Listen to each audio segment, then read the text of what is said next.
The first time Arthur Wallace laid eyes on the boy, he thought, Christ, who lets a child run loose in a place like this? The Grand Ashford Hotel was not a playground. It was marble floors and silk curtains, men in pressed suits, women who smelled like French perfume and money. It was a place where order meant more than air, and where every detail from the arrangement of orchids in the lobby to the shine on the brass handles told guests, you are above the rest of the world here. The boy didn't fit. He was standing by the lobby piano, not touching it, just staring the way hungry men look at bread in shop windows. His clothes were threadbare, his shoes scuffed to the bone. His skin was the color of roasted coffee, smooth and young, but his hands twitched, like something inside them was trying to get out. Arthur might have ignored him if he hadn't noticed that the boy's father was Samuel Turner, the hotel's most loyal bellboy. Samuel had worked here for 12 years. He carried luggage with a quiet grace, spoke little unless spoken to, and kept his eyes down when certain guests expected it.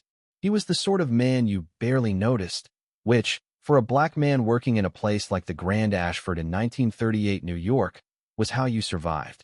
Arthur prided himself on reading people, and something in Samuel's rigid shoulders that morning told him this child was not supposed to be here. Is that your boy? Arthur asked, voice clipped, his gray eyes slicing towards Samuel like a blade. Samuel straightened from the trunk he was unloading. Yes, sir. Elijah. Arthur's gaze drifted back to the piano. Does he play? Samuel hesitated just enough for Arthur to notice. He likes to listen, sir. Arthur's lip curled in faint amusement. The boy had that look I want, and Arthur had always found it interesting, watching people reach for things they couldn't have. Bring him here. Samuel obeyed, his large hand resting gently but firmly on the boy's shoulder as they approached. Elijah looked up at Arthur with a mix of curiosity and caution, like a stray dog deciding whether a hand held food or a stone. This piano, Arthur said, rapping his knuckles on the glossy black lid, is worth more than your father makes in a year. You know what that means? Elijah shook his head. Arthur smirked. It means people who can afford it don't usually have time to play it. They pay someone else to do it for them. He let that sink in, the sting of reality dressed as a fact. But, he continued, almost as an afterthought, if you want, I could let you have it. A gift. Samuel's eyes darted to Arthur in alarm. Sir, Arthur waved him off. On one condition, you'll have to prove you can make it sing. The challenge hung in the air, heavy and deliberate. Arthur wasn't expecting music, not really. He was expecting the awkward thump of untrained fingers, maybe a laugh from a passing guest, something to remind Elijah where he stood in the invisible hierarchy of the Grand Ashford. But Elijah stepped forward like he was walking into something inevitable. He ran his fingers along the edge of the keys, not pressing, yet just feeling them. His eyes closed for a heartbeat. Then he began to play. The first note was soft, almost hesitant, but the next spilled out like water finding its path. In seconds, the lobby with its clinking glasses, murmured conversations, and the faint rustle of silk froze. Guests turned their heads. A man dropped his cigar ash without noticing. It wasn't a song anyone recognized. It wasn't practiced. It was alive. Notes rose and fell like breath, like laughter, like grief that had been kept too long in the dark. Elijah's hands moved with an ease that didn't belong to a child who'd never had lessons. His body swayed slightly, his head tilting toward the sound as if he were chasing it. Arthur's smirk faded. The boy finished with a chord so delicate it felt like a question left unanswered. The silence after was so thick it felt unnatural until a woman in a silver gown began to clap, hesitant at first, then louder. Others joined. Some even stood. Samuel didn't move. He was staring at his son like he'd just seen him for the first time. Arthur cleared his throat, regaining his composure. Where did you learn that? Elijah shrugged. Nowhere. I just hear things in my head. Arthur felt something shift in the room, the balance of who was in control. He didn't like it. Impressive, he said flatly, though his eyes had gone cold again. But talent without discipline is nothing. Come by tomorrow. I'll see what we can do. Elijah did come back. Not because Arthur asked, but because Samuel didn't stop him. His father knew the risks of black boys standing out too much, shining too brightly in front of the wrong eyes. But he also knew what it meant to have something inside you that demanded to be let out. Over the next week, Elijah played whenever the piano was free. Sometimes it was early morning, before guests filled the lobby. Sometimes in the lull between tea service and evening cocktails, the staff began to notice. A maid named Ruth started humming his melodies while she worked. Even the doorman, a gruff Irishman named Callahan, would linger in the doorway when Elijah's music drifted out to the street. But Arthur noticed too, and with every compliment Elijah received from a guest, every whispered, "That boy is remarkable." Arthur's jaw tightened. This was his hotel, his piano, his stage. And here was a black child, pulling attention like a magnet, bending the room's orbit. One afternoon, Arthur's old friend Charles Beaumont visited a man whose opinions on race were as polished and predictable as his cufflinks. They stood near the bar, sipping bourbon, when Elijah began to play. Charles raised an eyebrow. "Since when did you hire entertainment that color?" Arthur forced a chuckle. "He's not hired. Just the Bellboy's boy. Thinks he's a prodigy." "Careful," Charles said, his smile thin. "You let one of them get too comfortable. Next thing you know, they start thinking they belong." Arthur nodded slowly, but his gaze never left Elijah. By the end of the month, Elijah was no longer invisible. Guests asked about him. A music teacher from Boston offered to give him lessons. A wealthy widow hinted she might sponsor him. Every offer was met with the same quiet refusal from Samuel. "We can't owe them," Samuel told his son one evening in their small apartment above a laundry shop. "Not here. Not like this." "But why?" Elijah asked. "They're being nice." Samuel's jaw tightened. "Because nice can turn cruel the second you forget your place."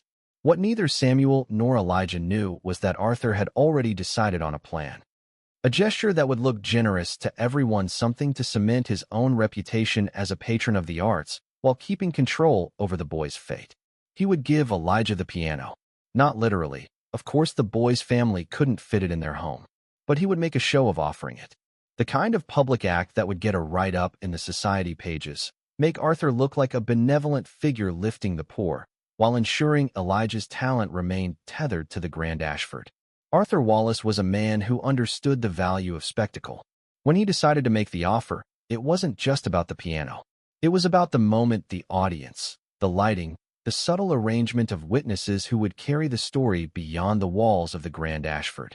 So he chose a Saturday evening, when the lobby gleamed and the air was thick with perfume, laughter, and the slow waltz of wealth. A jazz trio had been hired for the night, but Arthur told them to take a break just before the guests returned from dinner. The piano sat center stage, its lid open like a mouth about to speak. "Samuel," Arthur called, spotting him by the front desk. "Bring the boy." Samuel hesitated. He had learned that nothing Arthur did was without purpose, and purposes rarely worked in favor of men like him. But refusing outright was not an option. Elijah appeared moments later, hair combed neatly, wearing the same pressed white shirt he saved for Sundays. His eyes darted around the lobby. He could feel the difference in the air tonight. Arthur's voice carried just enough to draw the attention of nearby guests. "Ladies and gentlemen, if I may, tonight, you're in for something special." He placed a hand on Elijah's shoulder, the way a magician presents his assistant. "This young man, Elijah Turner, has been gracing our piano these past weeks. I think you'll agree his talent is something rare." A few polite murmurs rose from the crowd. Arthur continued, "I believe in rewarding such gifts. And so," he gestured toward the piano, "I'd like to give it to him. From this day forward, this piano is his." Gasps. Applause. A woman whispered, "How generous." Samuel stood frozen. He wanted to believe this was a kindness, but his instincts screamed otherwise. Elijah's eyes widened. "You mean, I can take it home?" Arthur chuckled, a sound like polished silver. "Oh no, my boy. This will always stay here where it belongs, but you may play it any time you wish. It will be known as your piano. And you, Elijah, will be known as the Grand Ashford's own young prodigy." The phrasing was deliberate. Ownership without possession. Freedom without leaving the cage. The guests clapped louder now, some calling for him to play. Arthur nodded encouragingly. "Go on, show them." Elijah sat, his small frame dwarfed by the piano's grandeur. The applause faded into expectant silence. He placed his fingers on the keys, and for a moment, the weight of eyes on him made his stomach twist. But then he remembered the sound, the river of notes only he could hear, and he let it flow. The piece tonight was brighter than usual, quick runs of melody, bursts of joy, a hint of something playful in the bass. It was the sound of a boy who believed, if only for these minutes, that he was limitless. When he finished, the lobby erupted. A man slapped Arthur on the back, praising his generosity. A young couple asked if Elijah would play at their wedding. Cameras flashed, small box cameras with bulbs that left brief stars in Elijah's vision. Samuel clapped too, but it was slow, guarded.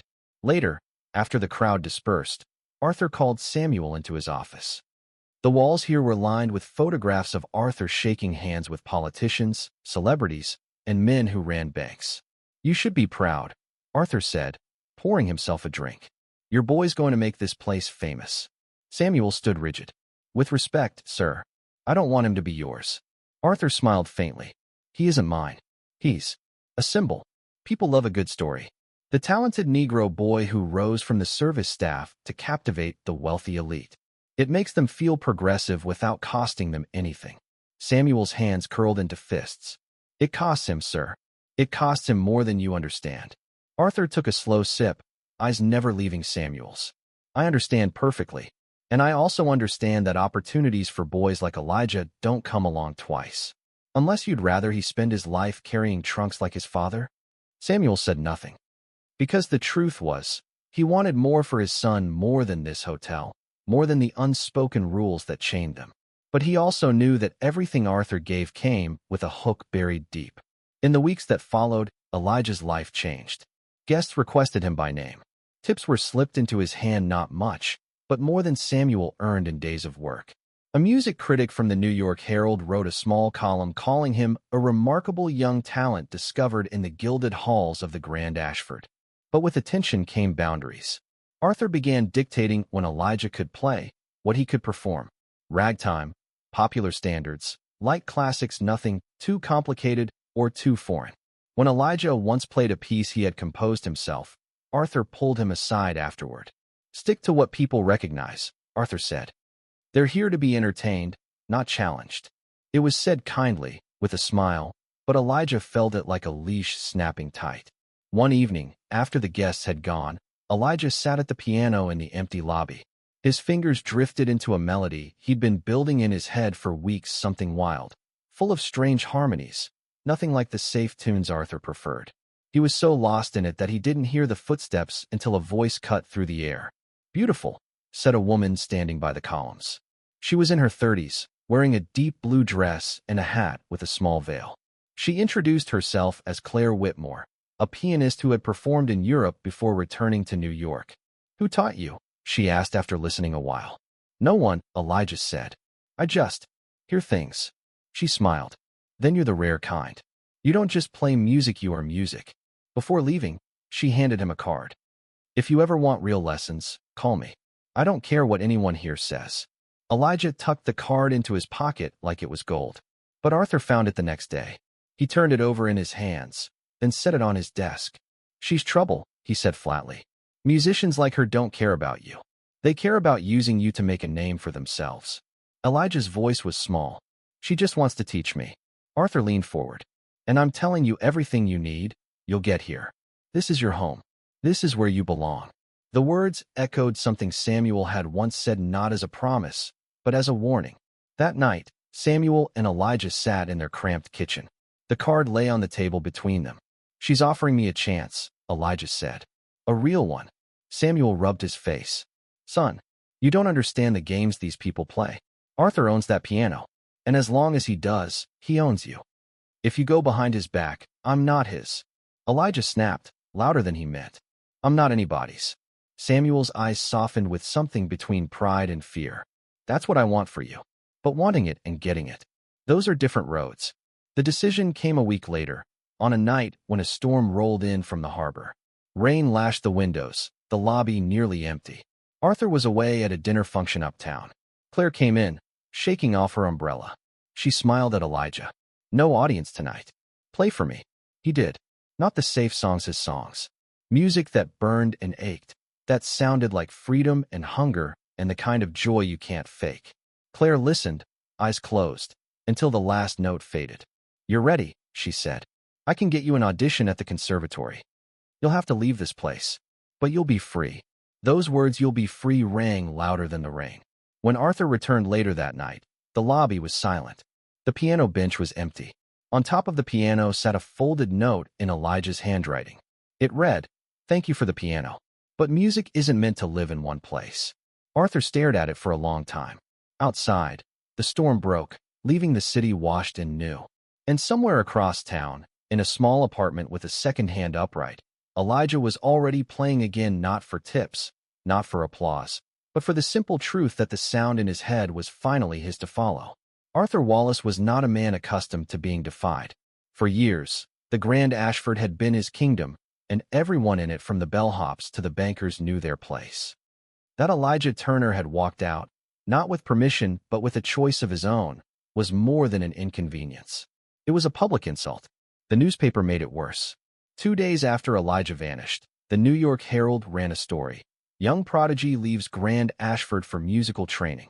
The article praised Arthur's generosity for nurturing the boy's gift, but it ended with a quote from Claire Whitmore. "Talent should be free to grow, not kept on display." Arthur read that line twice, his jaw clenching so hard the glass in his hand cracked. Samuel found himself summoned to Arthur's office that same afternoon. He entered cautiously, hat in hand. Arthur didn't look up from the paper. "Do you know where your boy is?" "Yes, sir," Samuel said quietly. "With Miss Whitmore." "And you approve this?" Samuel hesitated. "I didn't stop it." Arthur finally met his eyes cold, sharp. "You've worked here a long time, Samuel. I've treated you fairly." "You've given me a job, sir," Samuel replied, voice steady. "Fairness is different." Arthur's lips twitched, not in a smile. "You think I don't know what this is? That woman is using your boy to make herself look like a saint. The minute the papers lose interest, she'll toss him aside." Samuel swallowed. "Maybe, but at least he'll know he had the chance." Arthur leaned back, studying him. "Loyalty, Samuel. That's what I expect from my people. I'd hate to see yours misplaced." It was not a threat spoken loudly, but Samuel heard it all the same. Meanwhile, across town, Elijah was in Claire Whitmore's parlor, sitting at a worn but well-loved upright piano. It didn't gleam like the Grand Ashford Steinway, but it felt alive under his fingers. Claire didn't hover over him the way Arthur did. She let him make mistakes, chase odd chords, stretch the boundaries of the familiar. When she corrected him, it was with curiosity, not control. "You have an instinct for modulation," she told him one morning. "That's rare. We can teach technique, but we can't teach the ear you have." Elijah beamed. For the first time, music didn't feel like a trick to please strangers, it felt like breathing. But freedom had its price. Money was tight. Claire wasn't rich. She taught wealthy students by day to pay her rent, and she couldn't always feed Elijah more than bread and soup. Samuel visited when he could, slipping a few bills into his son's hand. "You all right here?" Samuel asked one night, looking around the small apartment. "I'm fine, Pa," Elijah said. "It's not the Ashford, but it's mine." Arthur's resentment grew with each passing week.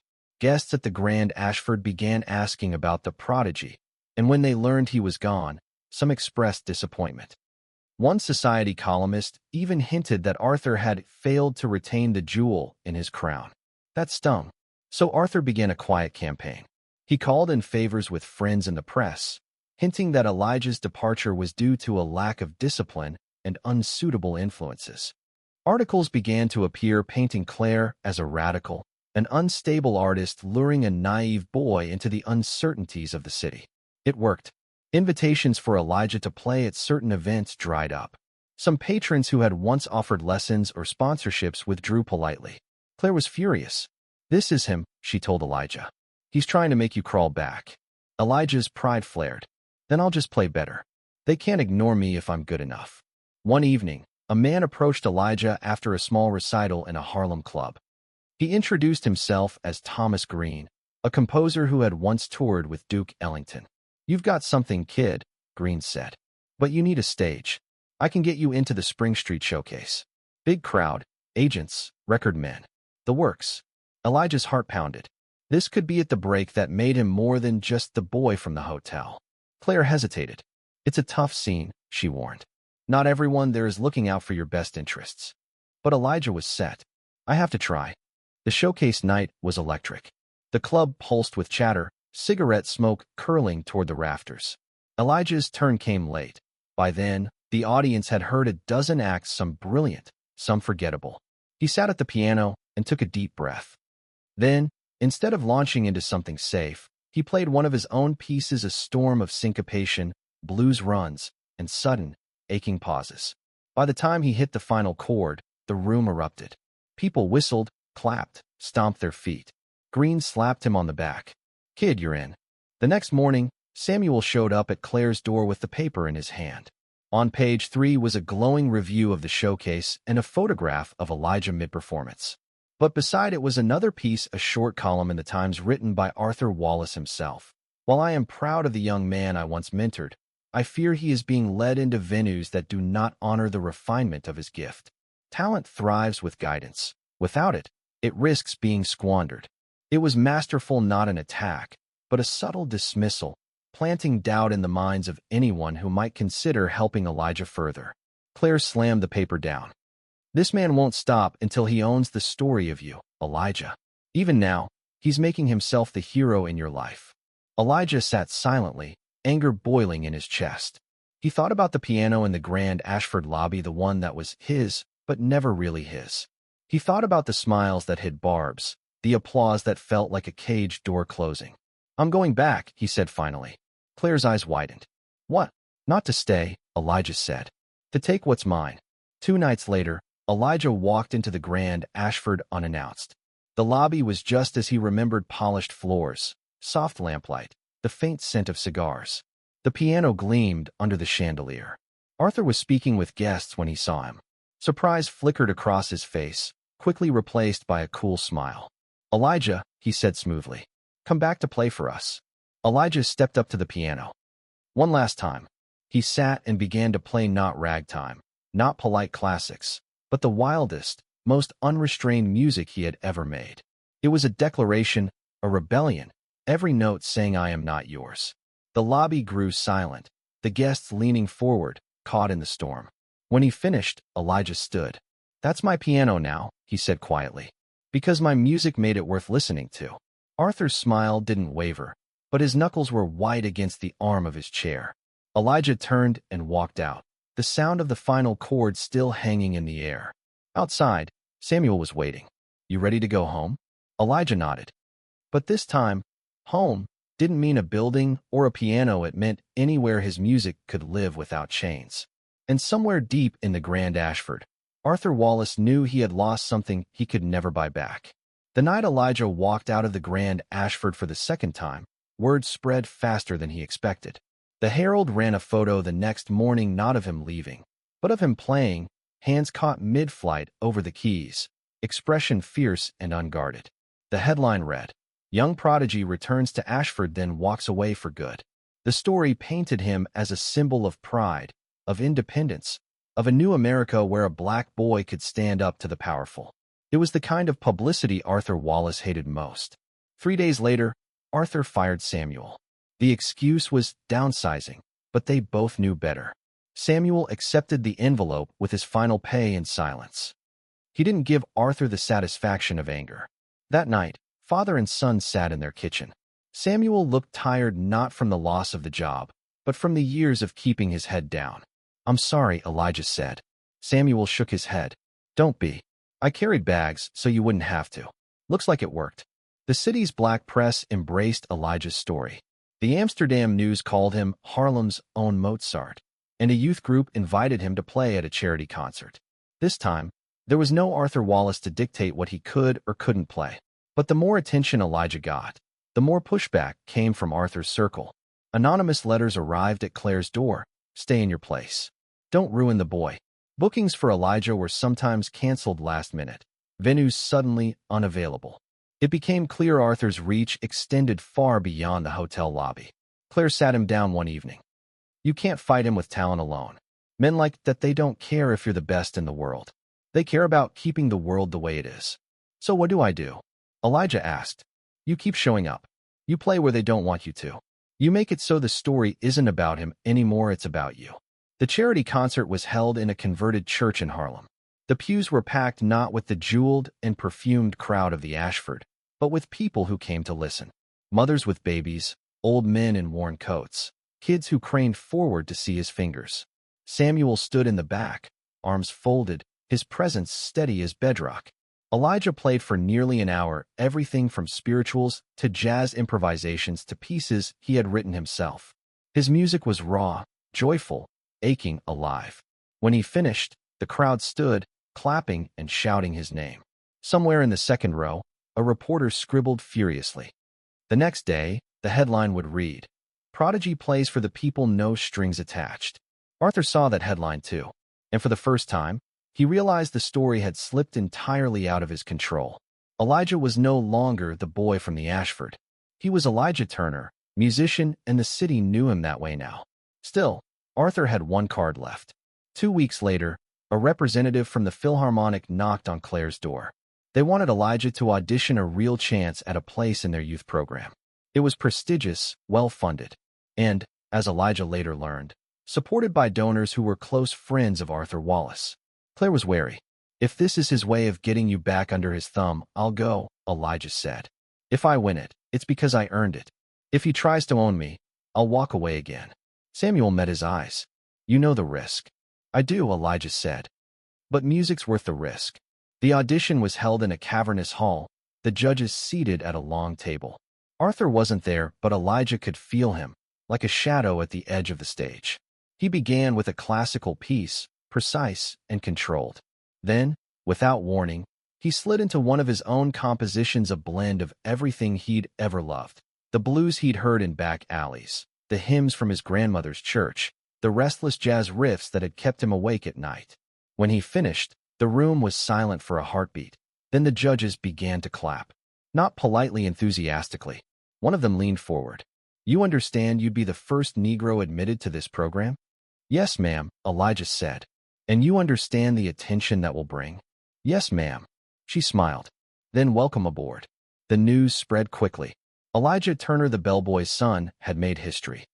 The Herald, the Amsterdam News, even some papers in other states carried the story. The photograph they chose was of him smiling, not playing a boy on the edge of the future. Arthur read the coverage in his office. For a long time, he stared at the image. Then he closed the paper and poured himself a drink. Somewhere deep down beneath the pride, the resentment, the need for control was the smallest flicker of something else. Regret, maybe, or recognition that the boy's talent had always been bigger than his hotel. The night before Elijah's first performance with the Philharmonic Youth Program, Samuel came to see him. They walked together along the Hudson, the lights of the city dancing on the water. "You nervous?" Samuel asked. "A little," Elijah admitted. "But I'm ready." Samuel stopped, resting a hand on his son's shoulder. "I want you to remember something. That piano at the Ashford, it was never really yours. But your music? That's yours forever. Nobody can give it to you, and nobody can take it away." Elijah nodded, the truth of it settling in his bones. The concert was a triumph. The hall was full, the applause thunderous. Elijah played with a confidence that came not from owning a piano, but from owning himself. When the final note faded, he stood, bowed, and caught sight of Samuel in the crowd smiling, eyes bright. In that moment, he understood. This was the real gift, the thing Arthur Wallace could never offer. Freedom. Months later, Elijah would pass the Grand Ashford on his way to a rehearsal. Through the tall windows, he could see the lobby unchanged, the same marble floors, the same glittering chandelier, the same polished piano. For a moment, he thought about going in. But then he turned away, the sound of the city in his ears, and kept walking toward the life he had built for himself, one note at a time. In the end, the piano had been just a piece of furniture. The music had been inside Elijah all along, waiting for the moment he chose to play it on his own terms. And that choice made all the difference. Thank you for listening. If you find it interesting, please like and subscribe to follow the next stories.